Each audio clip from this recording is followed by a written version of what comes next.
హరి ఓం. Rakhi media ప్రేక్షక మహాశయులకు శ్రీ విశ్వావసునామ సంవత్సర ఉగాది శుభాకాంక్షలు.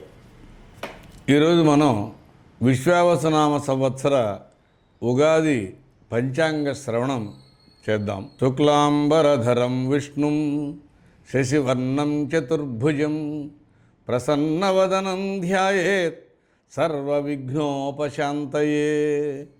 ఋష్యశృంగపురాధీశం తుంగాతీరనివాసినం భక్తామోదప్రదం వందే విద్యాతీర్థం అహం గురుం.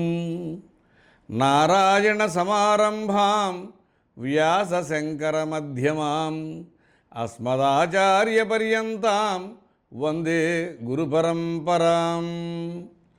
సూరువంచన్వయే ఖ్యాతం సాంబశివం గురుత్తమం జ్యోతిషశాస్త్రమర్మజ్ఞం గోలజ్ఞం నౌమి సర్వదా. శ్రీవిద్యాపరిపూజకం సాంబశివగురుం వందే యత్కృపాలేశమాత్రేణ పంచాంగం వితనోమ్యహం. ప్రార్థన తర్వాత అసలు పంచాంగం అంటే ఏంది, పంచాంగ శ్రవణం వలన కలిగే ప్రయోజనం ఏంటి, పంచాంగాన్ని వినడం వల్ల మనకేమి ప్రయోజనం కలుగుతుంది అని ప్రారంభం చేసుకుందాం. పంచాంగము అన్న మాటలోనే 5 అంగములు కలిగినది, 5 విభాగాలు ఉన్నాయి. అవి వరుసగా తిథి, వార, నక్షత్ర, యోగ, కరణాలు. ఈ 5ంటిని కూర్చి మనకు తెలిపేదే పంచాంగము. మరి పంచాంగ శ్రవణం ఎందుకు చేయాలి అంటే, పంచాంగ శ్రవణం వల్ల కలిగే ప్రయోజనాన్ని ఇలా చెప్పారు.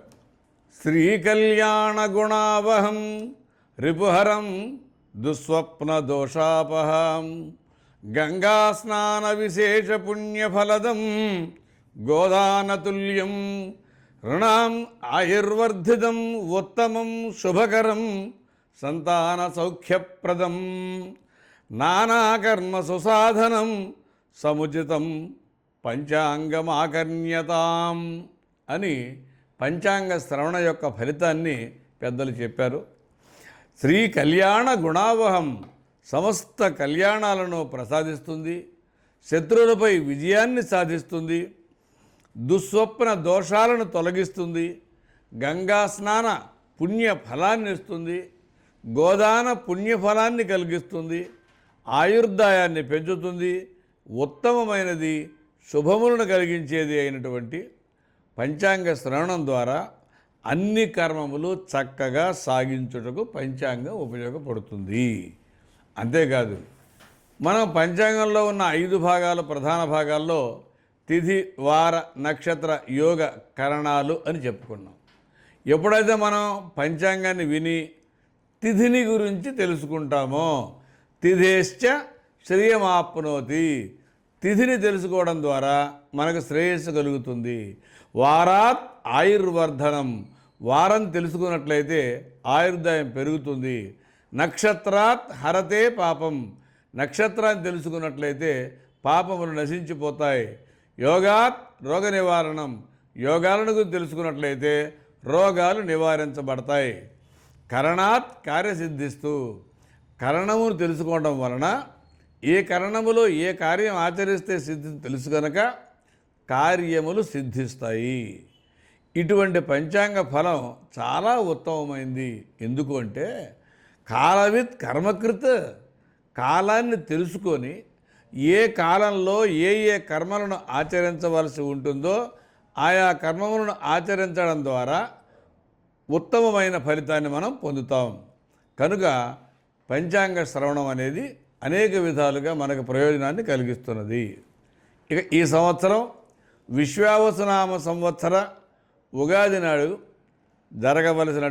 జరుగుతున్నటువంటి ఈ సంవత్సరం యొక్క ప్రత్యేకతలు మనం ఇప్పుడు వింటాం. మనము 4 యుగాలలో చివరిదైన కలియుగంలో ఉన్నాం. ఈ కలియుగం ప్రమాణం 4,32,000 సంవత్సరాలు. ఈ కలియుగంలో మొదటి పాదంలో మనం ఉన్నాం. ప్రభవాది 60 సంవత్సరాలలో 39వ యేగు శ్రీ విశ్వావసునామ సంవత్సర చైత్ర శుద్ధ పాడ్యమి ఉగాది అవుతుంది. అంటే 2025వ సంవత్సరం మార్చి 30వ తేదీ ఆదివారం ఈ సంవత్సరం ఉగాది పండుగ. అసలు అనంత కాలగమనంలో ఎన్ని యుగాలు గడిచిపోయినాయో, ఎన్ని మహాయుగాలు పూర్తయినాయో, ఎన్ని లక్షల సంవత్సరాలు గడిచిపోయినాయో అని ఆలోచిస్తే మన పంచాంగ విజ్ఞానం ప్రకారం సృష్టి ఆది నుండి 195,88,85,126 సంవత్సరాలు గడిచిపోయినాయి. ఇప్పుడు నాసా అని విజ్ఞాన శాస్త్రవేత్తలు భూ ఆవిర్భావాన్ని, భూమి మీద ప్రాణకోటి ఆవిర్భావాన్ని గురించి పరిశోధనలు చేసి నిగ్గు తేల్చిన నిజం, ఈ సృష్టి ప్రారంభమై 200 కోట్ల సంవత్సరాలు అన్నారు. మనం 195,58,00,000 చక్కగా నిక్కచ్చిగా చెప్పగలిగాం. అంటే ఇంతటి విజ్ఞానాన్ని, కాలగణన విజ్ఞానాన్ని ఋషులు ఎంత ముందుగానో గుర్తించి ఈ విజ్ఞానాన్ని మనకి అందించారు. ఈ విశ్వావసునామ సంవత్సరంలో ప్రత్యేకతలు కొన్ని ఉన్నాయి. అవి ఇప్పుడు చూస్తాం మనం వరుసగా. అసలు ప్రభవాది నామ సంవత్సరాలలో 60లో ఇది 39వది అయినటువంటి విశ్వావసునామ సంవత్సరం. అయితే ఈ పంచాంగంలో ఏం చేస్తారంటే 60 సంవత్సరాల ప్రభవాది నామాలలో ఒక్కొక్క 5 సంవత్సరాలని ఒక చిన్న విభాగంగా తీసుకుంటారు. దానికి యుగము అని పేరు పెట్టారు. అంటే 60 సంవత్సరాలు 5 పోతే 12 యుగాలుగా విభజించబడ్డాయి. ఇప్పుడు ఒక్కొక్క యుగంలో 5 సంవత్సరాలు ఉంటాయి. ఈ 5 సంవత్సరాలకు ప్రత్యేకంగా పేర్లు పెట్టారు. మొదటిది సంవత్సర, పరివత్సర, ఇదావత్సర, అనువత్సర, ఇద్వత్సరములు అని ఈ 5ంటికి వరుసగా పేరు పెట్టారు. ఇది 39వది కాబట్టి 7 5లు 35, 7 యుగాలు అయిపోయి 8వ యుగంలో విశ్వదేవాత్మకమైనటువంటి 4వ సంవత్సరమైన అనువత్సరంగా శ్రీ విశ్వావసునామ సంవత్సరం వచ్చింది. ఈ సంవత్సరం 30/3/2025 నుండి 18/3/2026 వరకు పరిమితి కలిగి ఉంటుంది శ్రీ విశ్వావసునామ సంవత్సరం. ఇది చాంద్రమానం ప్రకారం మనం పాటిస్తున్నటువంటి విధానం కనుక చాంద్రమాన అబ్ద ఫలము. చాంద్రమానం ప్రకారం ఈ సంవత్సర ఫలితాన్ని ఒక చిన్న శ్లోకంలో చెప్పారు. సస్యం యొక్క ధరలు, వర్షాలు మధ్యమంగా ఉంటాయి. దొంగ భయము, రోగ భయము పెరుగుతుంది. పాలకులు పిసినారులు అవుతారు. అందువలన ప్రజాక్షేమానికి ఖర్చు పెట్టడానికి అధికారులు వెనుకాడుతూ ఉంటారు. రోగాలు ప్రబలుతాయి. అదే వాడు చెప్పాడు, శశ్వత్ ఘోర రోగాకులాధర, రోగ ఆకులాధర. భూమండలం అంతా కూడా రోగాలతో అకులత్వం చెందుతుంది అని చెప్పారు. ఆహార ధాన్యాల ధరలు కూడా స్వల్పంగా పెరుగుతాయి. 5 ఇదువత్సర నామంకల ఈ విశ్వావసు నామ సంవత్సరంలో ఇది అనల దేవాత్మకం కనుక ధాన్య దానం విశేష ఫలాన్ని మనకి ఇస్తుంది. ఈ సంవత్సరం రాజు, మంత్రి, సేనాధిపతి అనే నవనాయకులు ఎవరెవరు ఉన్నారో వాళ్ళ వల్ల వచ్చే ఫలితం ఏంటి సూక్ష్మంగా తెలుసుకుందాం. రాజా రవి, ఈ సంవత్సరం రాజు రవి అయి ఉన్నాడు. రాజు రవి అయినందువలన రాజులలో పరస్పరం వైషమ్యం లేదా శత్రుత్వం ఉంటుంది. మేఘాలు అధికంగా వర్షిస్తాయి. ప్రజలకు ప్రభుత్వానికి మధ్య అభిప్రాయ భేదాల వలన ఉద్యమాలు వస్తాయి. మంత్రి చంద్రుడు కనుక సకాలంలో వర్షాలు కురుస్తాయి, పంటలు బాగా పండుతాయి, ప్రజలు ఆరోగ్యంగా ఉంటారు, దేశం సుభిక్షంగా ఉంటుంది. సేనాధిపతి మరలా రవికే వచ్చింది ఆధిపత్యం కూడా. రవి సేనాపతి అయినప్పుడు ఏం జరుగుతుందంటే, రవి సేనాధిపతి కావడం వలన రాజుల మధ్య పరస్పరం యుద్ధ భయం కలుగుతూ ఉంటుంది. రాజకీయ నాయకుల మధ్య తరచూ అభిప్రాయ భేదాలు ఏర్పడతాయి. మేఘాలు గాలితో నిండిన అల్పవృష్టిని కలిగిస్తాయి. ఎర్రని నేలలు, ఎర్రని ధాన్యాలు బాగా పండుతాయి. అర్ఘాధిపత్యం రవికి వచ్చింది. అర్ఘాధిపతి రవి అయినందువలన అల్పవృష్టి, ఆకలి బాధలు, యుద్ధ భయము పెరుగుతుంది. అయితే ఎర్రని ధాన్యాలు బాగా ఫలిస్తాయి. వెండి, బంగారు ధరలు మరింతగా పెరుగుతాయి. వేరుశనగ, కొబ్బరి నూనెలు ధరలు పెరుగుతాయి. ఎర్రని నూలు వస్త్రాలు, ఎర్రని ధాన్యముల రేట్లు పెరుగుతాయి. మేఘాధిపతి రవి. ఈ సంవత్సరం రవికే మేఘాధిపత్యం కూడా వచ్చింది. సూర్యుడు మేఘాధిపతి అయినందువలన పంటలు తగ్గుతాయి. అయితే ఎర్రని ధాన్యాలు బాగా ఫలిస్తాయి. ప్రజలు నిరంతరం ఏదో ఒక భయానికి గురవుతున్నట్లుంటారు, అంటే భయభ్రాంతులై ఉంటారు. పూర్వసస్యాధిపతి గురుడు. పూర్వసస్యాధిపతి గురువైనందువలన యవలు, గోధుమలు, శనగలు, జొన్నలు, పెసలు, ఉలవలు మొదలగునవి బాగా పండుతాయి. పచ్చని ధాన్యాలు విశేషంగా ఫలిస్తాయి, పెసలు వంటివి. ఇంకా రబ్బరు, తగరము, వేరుశనగ, ప్రత్తి, వస్త్రములు వీటికి ధరల్లో తగ్గుతాయి. అపర సస్యాధిపతి కుజుడైనందువలన కందులు, అలచందలు, మిర్చి, వేరుశనగ, పంచదార, నెయ్యి, నూనె గింజలు, నూనెలు ధరలు పెరుగుతాయి. రసాధిపతి శని అయినందువలన నువ్వులు, మినుములు మొదలగు నల్లని ధాన్యాలు బాగా పండుతాయి. నల్లరేగడి భూముల్లో కూడా పుష్కలంగా పంట వస్తుంది. కృష్ణ భూమిశ్చ ఫలిత అని శాస్త్రం చెప్పింది కదా. నల్ల భూములు చాలా చక్కగా ఫలితాన్ని ఇస్తాయి. నీరసాధిపతి బుధుడు అయినందున చిత్ర వస్త్రములు, రంగురంగుల బట్టలు, అద్దకము, వస్త్రములు, శంఖములు, చందనము, సుగంధ ద్రవ్యములు మొదలైన వాటి ధరలు తగ్గుతూ ఉంటాయి. తర్వాత పశుపాలక నిర్ణయం. ఇక్కడ మనకి ప్రతి సంవత్సరము ఈ పశుపాలక నిర్ణయం చేస్తాం. అంటే పశువులను తోలుకొని వచ్చి దొడ్లో కట్టివేసేవాడు ఒకడు, ఈ దొడ్లో ఉన్న పశువులని బయటికి పంపేవాడు ఒకడు. ఈ సంవత్సరం గోష్ఠాగార ప్రాపకుడు, గోష్ఠ బహిర్కర్త కూడా యమధర్మరాజు అయి ఉన్నాడు. ఇది యముడు కావడం వలన పాడి పంటల మీద శ్రద్ధ తగ్గుతుంది, పశువులకు హాని కలుగుతుంది. పాలిచ్చేటువంటి ఆవులు మొదలైన జంతువులు అతి తక్కువగా పాలనిస్తాయి. అందువల్ల పాల పదార్థాల ఉత్పత్తులు తగ్గిపోతాయి. పశువులకు గడ్డి లేక ఇబ్బంది పడతాయి, అంటే పశుగ్రాసం కూడా తగ్గిపోతుంది. ఇది ఈ సంవత్సరం నవనాయకులకు సంబంధించిన విషయం. ఈ నవనాయకులలో 4 ఆధిపత్యాలు ఒక్క సూర్యుడిగా రావడం విశేషం ఈ సంవత్సరం. రాజు ఆయనే, సైన్యాధిపత్యం, అర్ఘాధిపత్యం, మేఘాధిపత్యం కూడా రవికే వచ్చినాయి.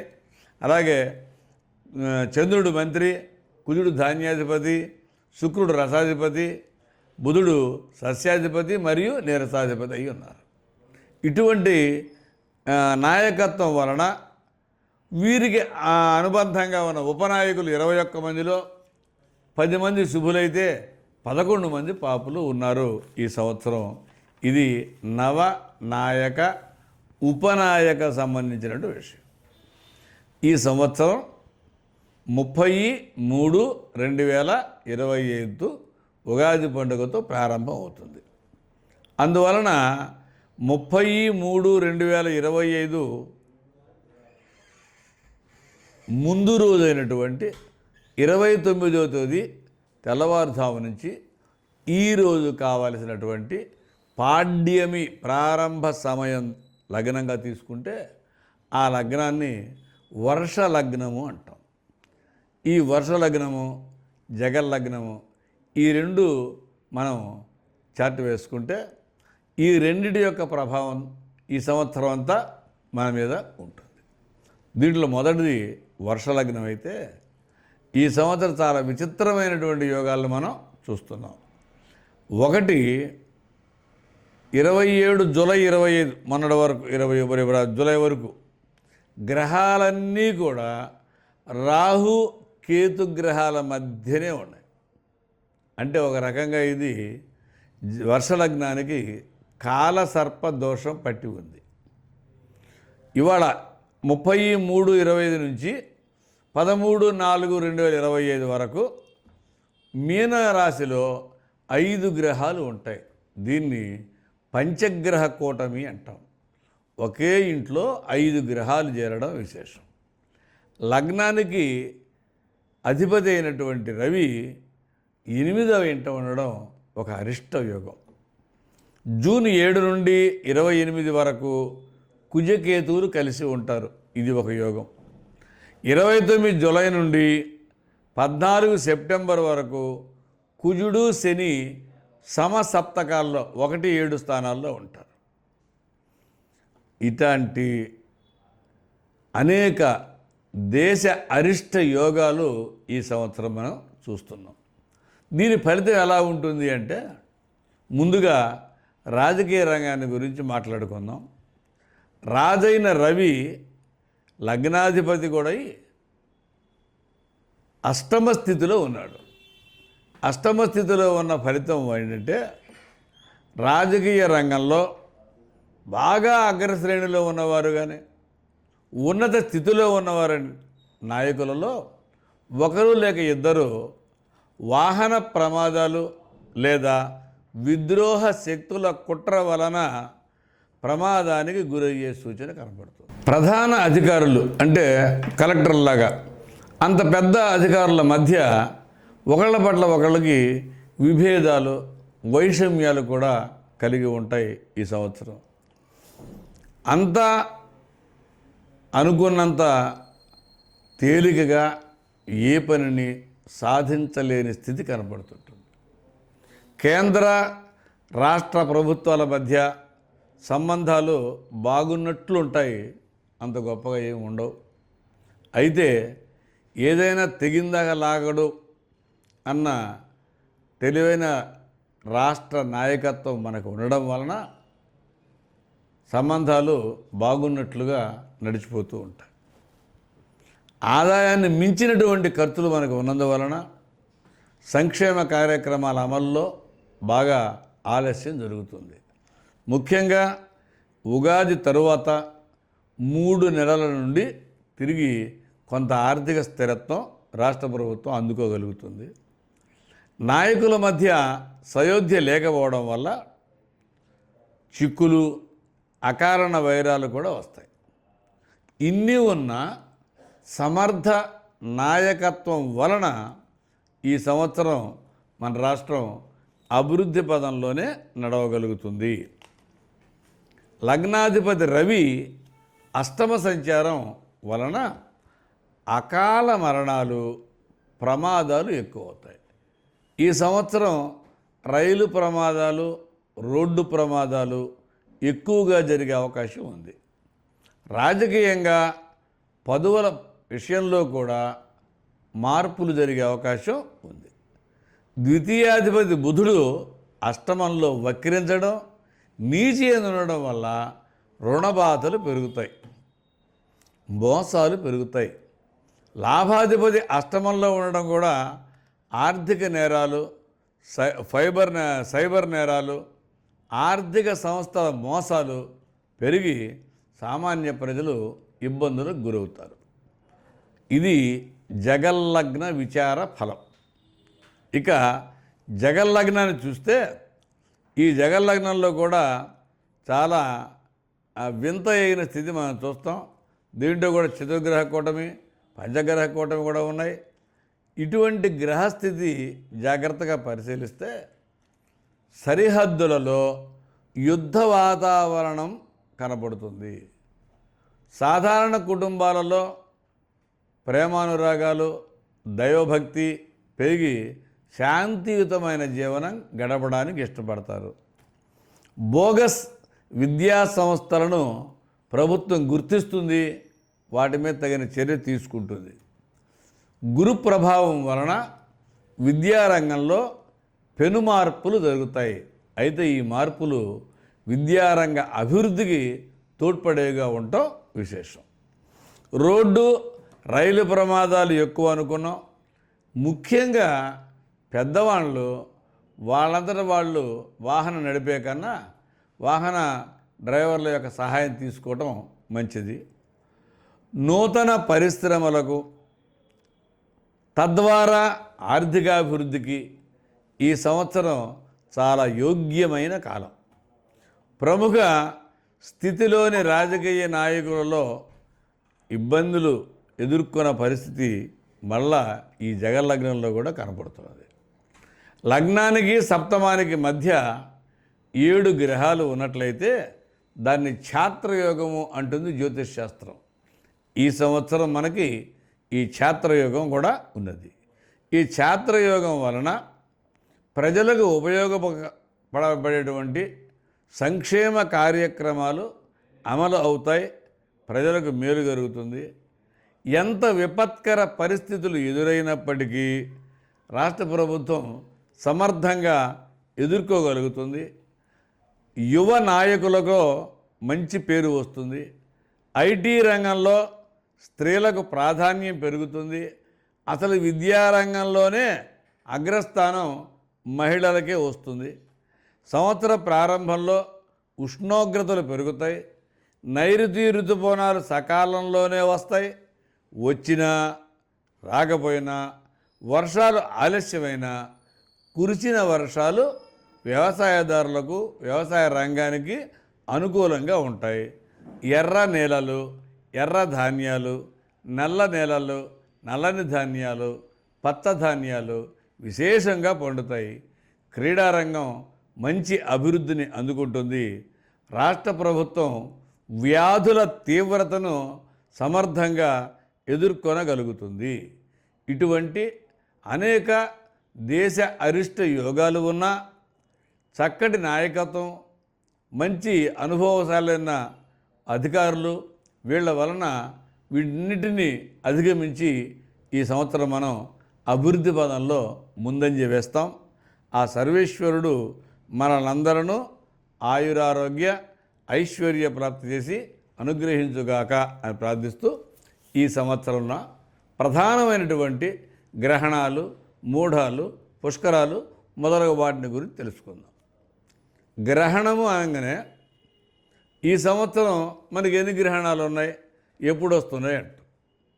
ప్రతి సంవత్సరం ఖచ్చితంగా ఏ రోజున ఎన్ని గంటలకు ఎన్ని నిమిషాలకు సూర్య చంద్ర గ్రహణాలు ఏర్పడతాయో ఆ గ్రహణ కాల పరిమితి ఎంతో సెకనుతో సహా చెప్పగల పంచాంగ విజ్ఞానాన్ని మనకు ప్రసాదించిన ఋషులకు, జ్యోతిష్ శాస్త్రవేత్తలకు నమస్కరిస్తూ, ఇంత విజ్ఞానం ఉన్న ఈ జ్యోతిష శాస్త్రాన్ని మూఢనమ్మకమని కొట్టివేసే మహానుభావుల మేధాశక్తికి నమస్కరిస్తూ, జ్యోతిష్యం మూఢనమ్మకం కాదు అని చెప్పగల జ్యోతిషులు ఉన్న ఈ దేశంలోనే జ్యోతిషులు అనే పేరుతో అమాయకులను దోచుకుంటున్నటువంటి మాయ జ్యోతిషగాండ్ర వల్ల ఈ పరిణామం జరుగుతున్నది.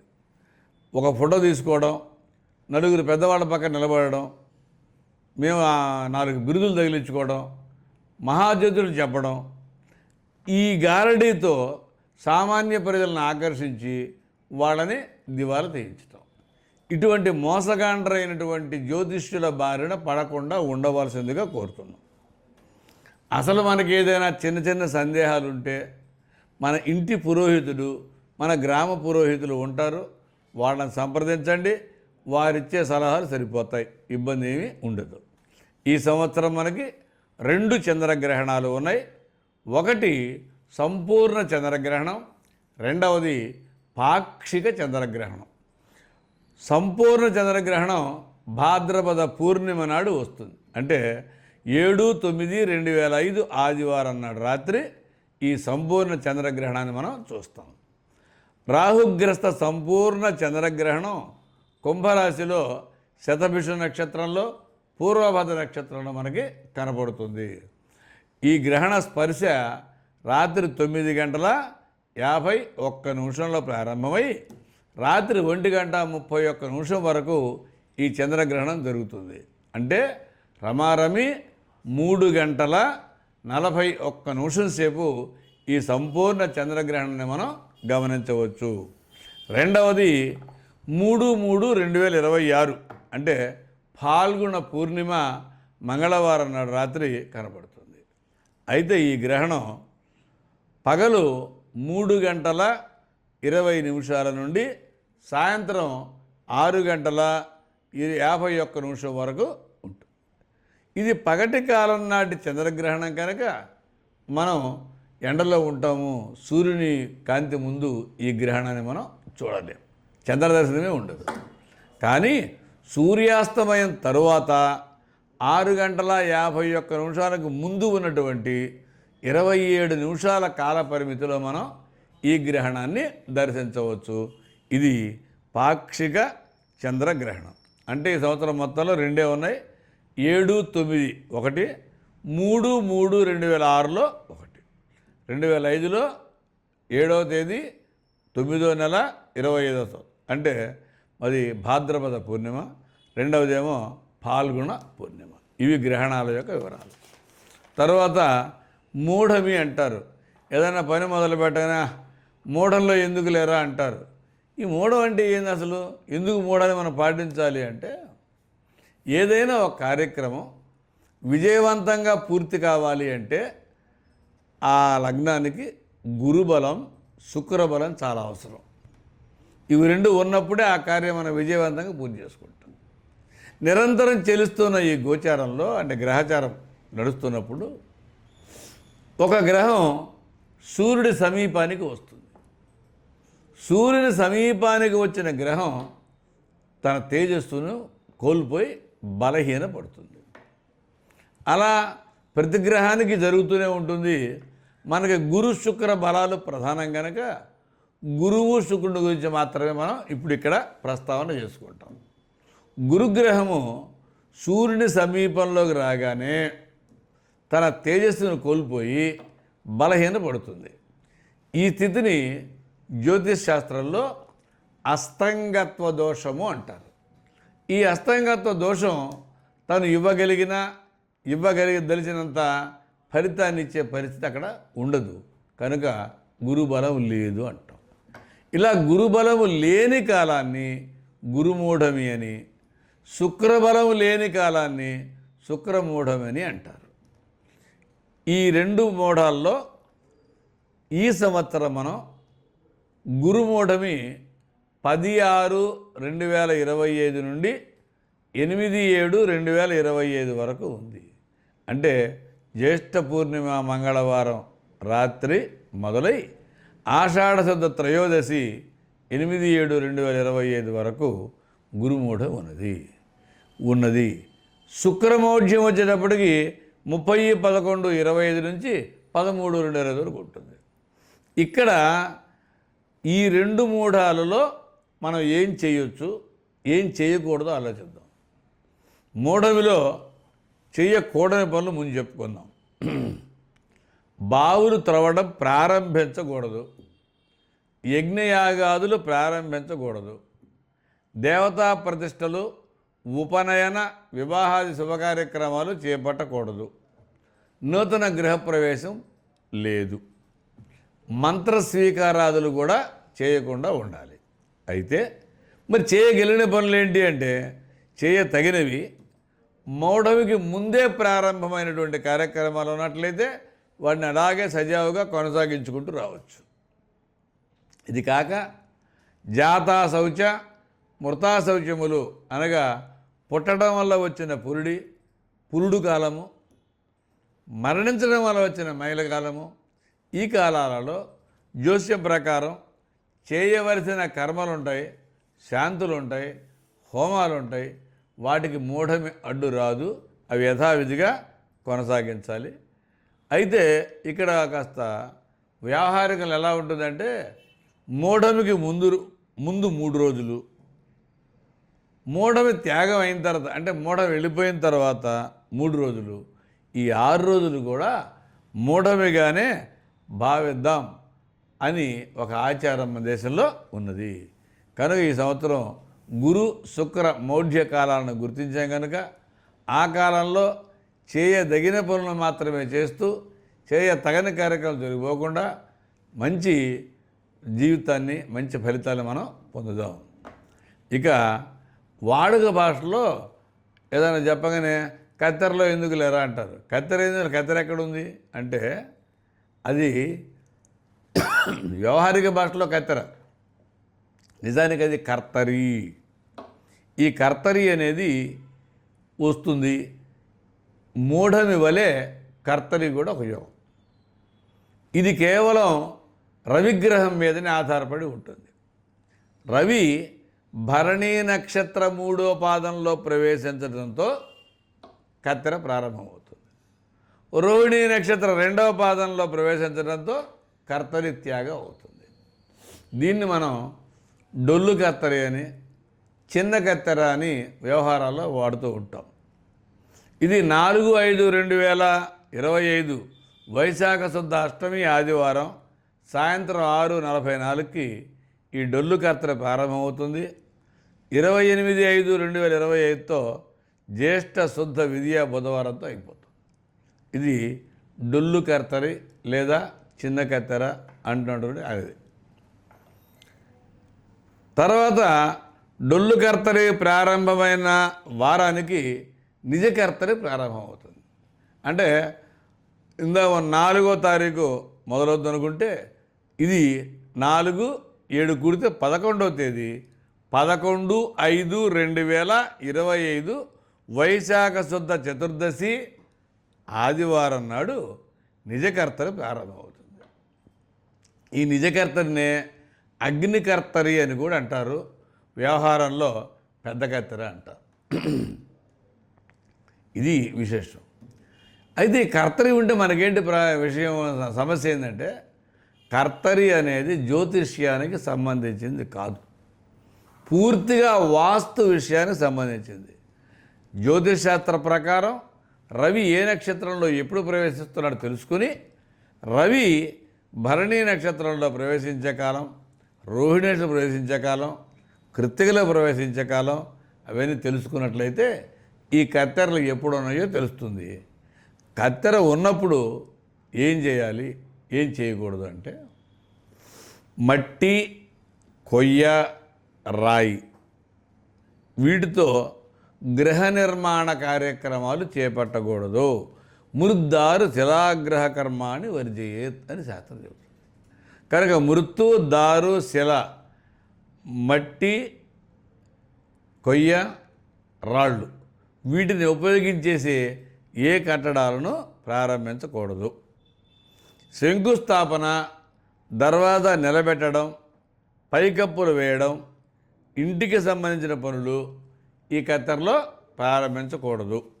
కనుక కత్తెర తెలుసుకున్నట్లయితే వాస్తులో ఉపయోగపడేటువంటి ఈ కార్యక్రమాలు మనం ఆపేస్తాం. కనుక కత్తెర విషయం తెలుసుకుని ఉండాలి. ఇది ఈ సంవత్సరం ఒక నిజ కత్తెర ఉన్నది, ఒక డొల్లు కత్తెర కూడా ఉంటుంది. తర్వాత పుష్కరాలు. ఈ పుష్కరాలు అనగానే మనకు విశేషం జరిగింది ఈ మధ్య కొత్త కాలంలో. పుష్కరాలు అనగానే ఒక వినోద కార్యక్రమం బయలుదేరినట్టుగా సకుటుంబంగా చిన్నపిల్లల దగ్గర నుంచి ముసలి దాకా ఎత్తుకొని పోవడం, అక్కడ ఇబ్బందులకు గురి కావడం.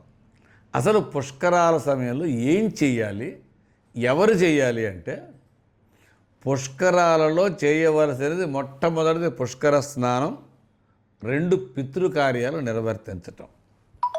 ఇంటి యజమాని భార్యా సమేతంగా పుష్కర స్నానానికి వెళ్ళి దైవ దర్శనాలు చేసుకొని పుష్కర స్నానం ఆచరించి ఆ తర్వాత పితృకార్యాలు నిర్వర్తించాలి.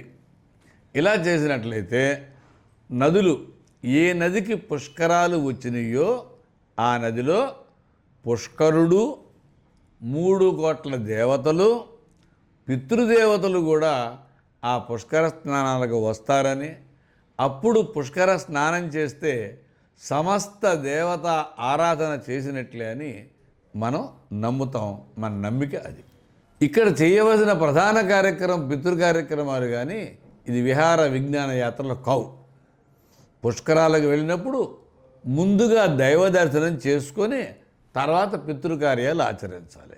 ఎందుకంటే పిండ ప్రధాన కార్యక్రమాలు చేసిన తర్వాత దైవ దర్శనం నిషిద్ధం కనుక అక్కడ దాకా వెళ్ళి దైవాన్ని దర్శించుకోకుండా వెనుకకు రావాల్సి వస్తుంది. అందుకని ముందుగానే మనం ప్రణాళికాబద్ధంగా ఈ పుష్కరాలను ప్లాన్ చేసుకోవాలి. ముందుగా వెళ్ళాం, అయ్యా నాకు ఇప్పుడు వీలుగా ఉంటుంది కదా అని గబాలన రైలు దిగి రాగానే పోయి ఆ నదిలో స్నానాన్ని దిగుతాం.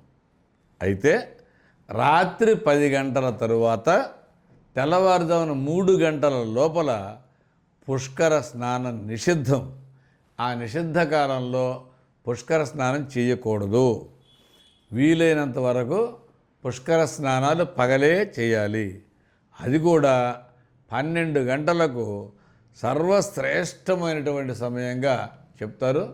కనుక మధ్యాహ్నం 12 గంటల సమయంలో పుష్కర స్నానం చేసి పితృకార్యాలు నిర్వర్తించవలసి ఉంటుంది.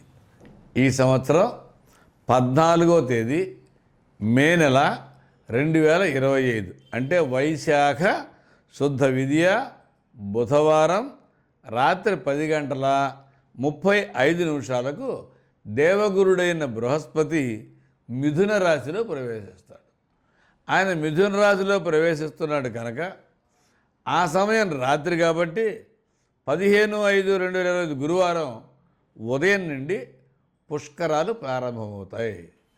సూర్యుడు మిథున రాశిలోకి వస్తున్నాడు కనుక సరస్వతీ నదికి పుష్కరాలు వస్తాయి.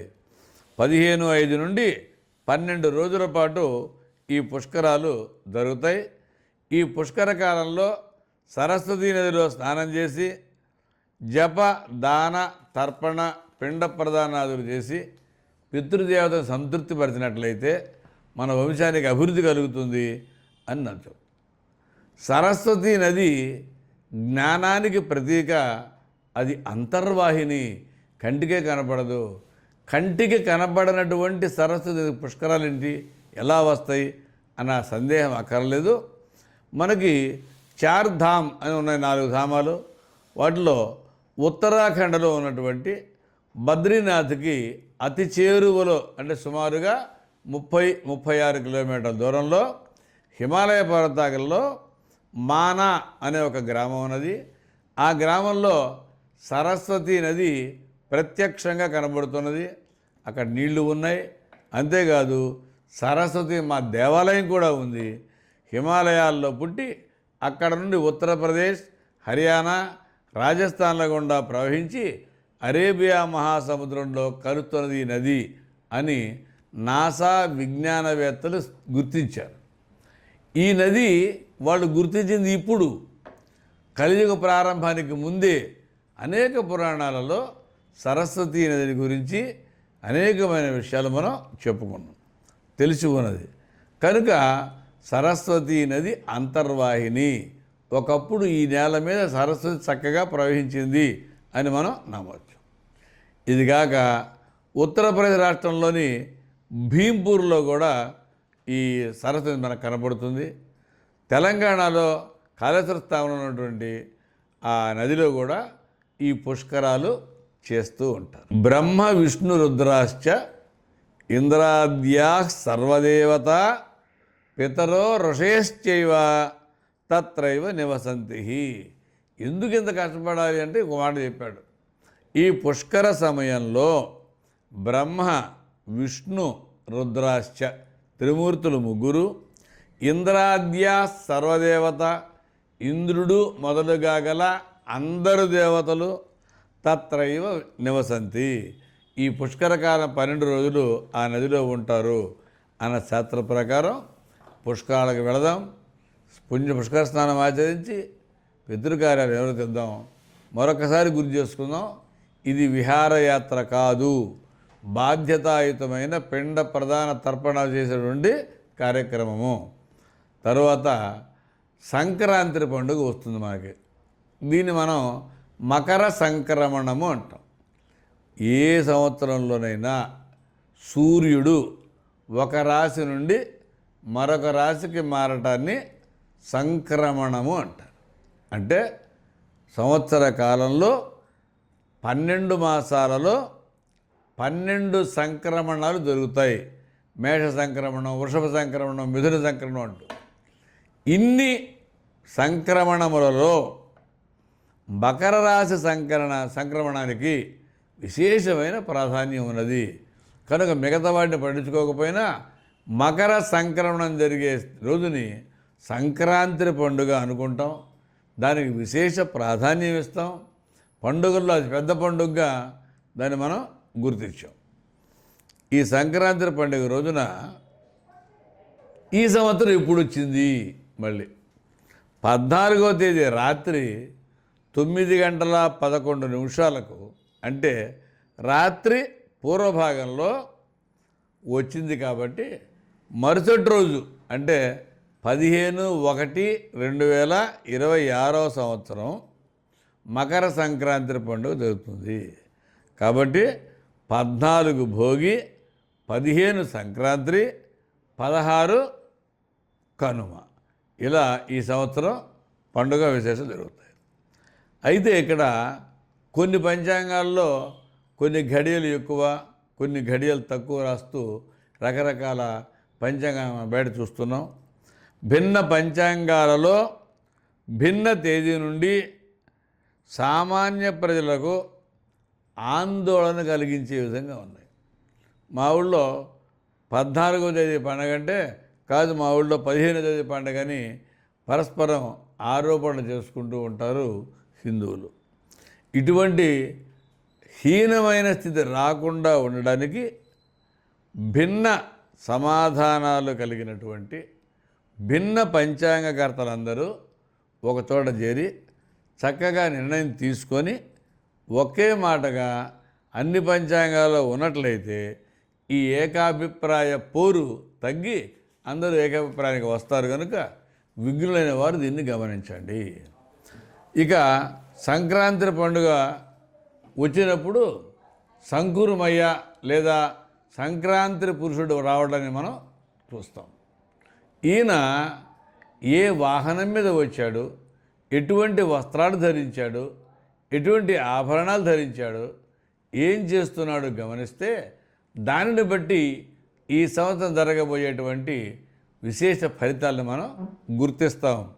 ఈ సంవత్సరం స్వస్తి శ్రీ చాంద్రమాన విశ్వావసునామ సంవత్సర పుష్య బహుళ ఏకాదశి తత్కాల ద్వాదశి అనగా 14/1/2026 బుధవారం రాత్రి 9:11 అనురాధ నక్షత్రంలో వృద్ధి యోగంలో కాలవ కరణంలో రవి మకర రాశి ప్రయోగం చేస్తున్నాడు. అందువలన సంక్రాంతి పండుగ 15/1/2026, 14 భోగి, 15 సంక్రాంతి, 16 కనుమగా మనం నిర్ణయం చేసుకుంటున్నాం. ఈ సంకురుమయ్య ఎలా ఉన్నాడు, ఎటెళ్తున్నాడు అంటే ఉత్తర దిక్కుగా వెళుతున్నాడు. బాగానే ఉంది. ఆయన పేరేంది అంటే ఈ సంవత్సరం ఆయన పేరు మందాకిని. ఇటువంటి పవిత్రమైన పేరు ఉండడం వలన రాజులకు శుభం కలుగుతుంది. కుంకుమతో స్నానం చేసి వస్తున్నారు కనుక శుభం. శనగలను అక్షతలుగా ధరించాడు కనుక శనగ పంట నాశనం అవుతుంది.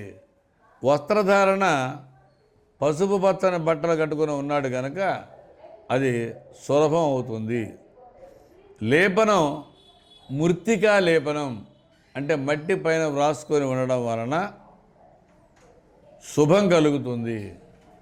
వకుళ పుష్పం లేదా పుష్పాలను ధరించడంలో వకుళ పుష్పాలు ధరించడం వలన సర్వలోకానికి మేలు కలుగుతుంది. వెండి భూషణం ధరించడం వలన వెండికి ధరలు బాగా పెరుగుతాయి. రాగి పాత్రతో ధరించి వస్తున్నాడు అంటే ధరలు బాగా పెరుగుతాయి. ఆహారం భిక్షాపాత్రలో ఆహారం తీసుకుంటూ వస్తున్నాడు కనుక ప్రజలకు హాని కలుగుతుంది. మామిడి పండు తింటూ వస్తున్నట్లుంది కనుక నటులకు హాని కలుగుతుంది. కత్తి ఆయుధం కాబట్టి క్షత్రియులకు కీడవుతుంది. పసుపు గొడుగు ఈ రెండు వలన ఆయన వచ్చే దారి ఇచ్చే ఫలం శుభంగా ఉంటుంది అనుకుంటున్నాం. తెల్లని పుష్పాలను ధరించి వస్తున్నాడు కనుక అదీను శుభసూచకమే. దిక్యానం ఏ దిక్కునకు వెళుతున్నారు? ఉత్తర దిక్కునకు పయనమవుతున్నాడు అంటే ఉత్తరాది రాష్ట్రాలకు నష్టాన్ని కలిగిస్తుంది.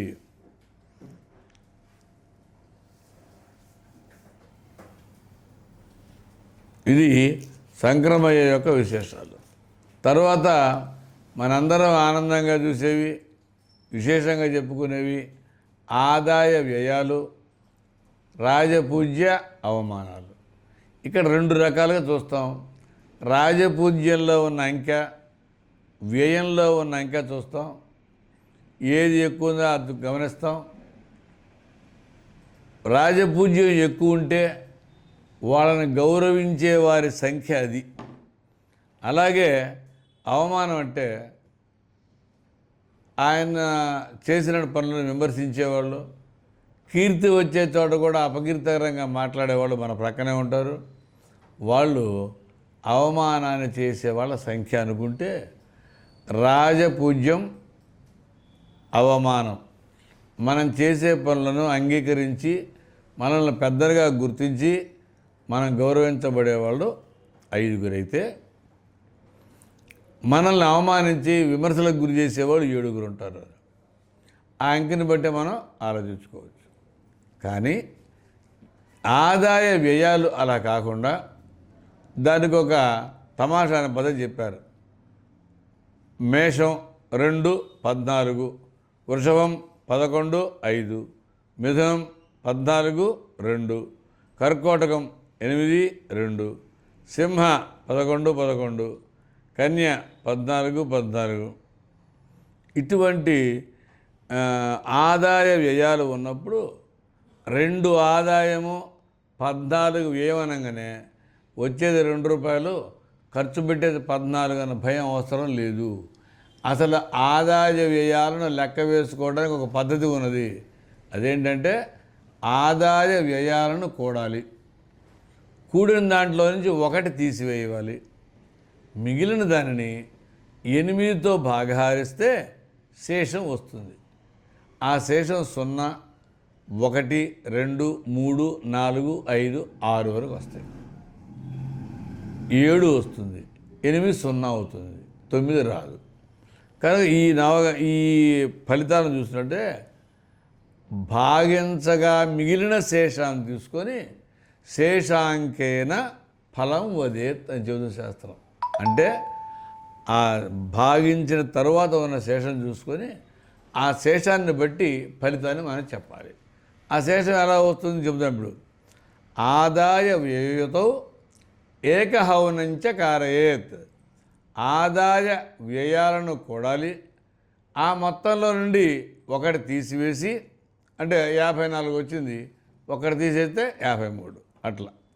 దానిని అష్టభిస్తు హారేత్ భాగం, 8తో భాగహారం చేయాలి.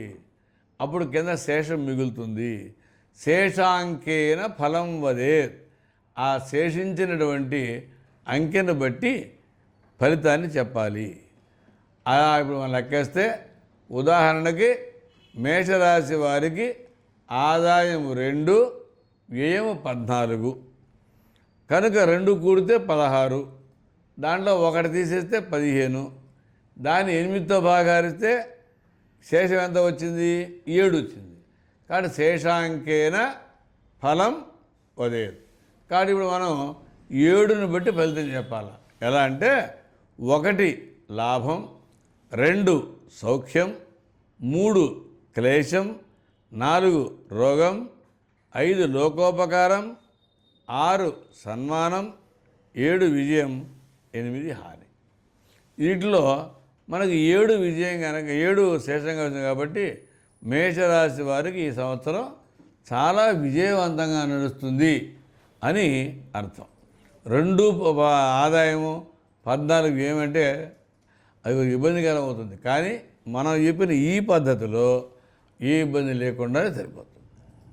తరువాతది వృషభ రాశి 11, 15 ఇంక చెప్పక్కర్లేదు. ఎందుకని 11, 15, 16, 16, 15 బాగా చదివితే 7 శేషం వస్తుంది. కాబట్టి వృషభ రాశి వారికి కూడా సంవత్సరం విజయవంతంగానే సాగుతుంది. ఈ సంవత్సరంలో అనేక అద్భుత విషయాలలో ఇది ఒకటి. ఈ సంవత్సరం ఆదాయ వ్యయాలలో అందరికీ 12 రాసుల వారికి విజయము, లాభము, లోకోపకారము, విజయము లభించింది. కానీ ఒక్కళ్ళకైనా నెగిటివ్ ఎనర్జీ అని పిలువబడే క్షుద్రం అనేది ఎక్కడ లేదు.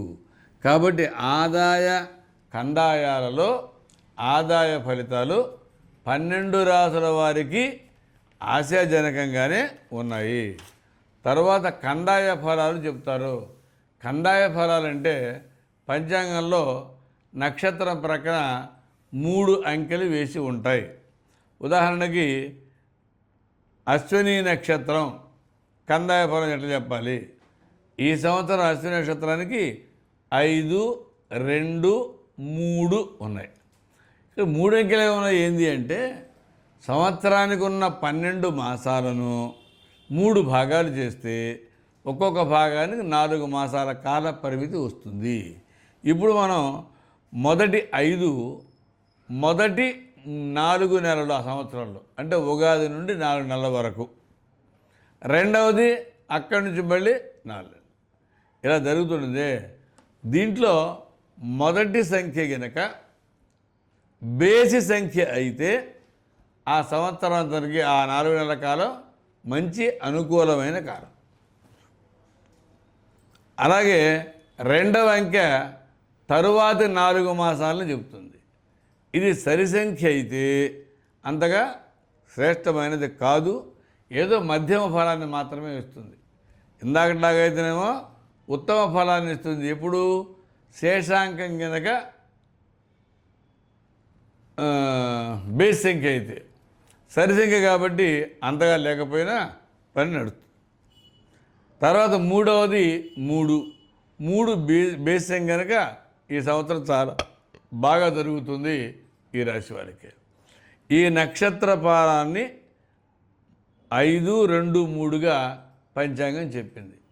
ఇలాగే మనం 27 నక్షత్రాల వాళ్ళకి చూసుకొని ఆదాయ కందాయ ఫలాలు గమనించి ఎప్పుడు బేస్ సంఖ్య వచ్చింది, ఎప్పుడు సరి సంఖ్య వచ్చింది, ఎప్పుడు 0 వచ్చింది గమనించి సరి సంఖ్య అయితే మధ్యమ ఫలాన్ని, బేస్ సంఖ్య అయితే విశేష ఫలితాన్ని, మరింత లాభాన్ని కలిగిస్తుందని గుర్తించి దాని ప్రకారం మనం ఆదాయ కందాయ ఫలాలు లెక్క వేసుకోవచ్చు.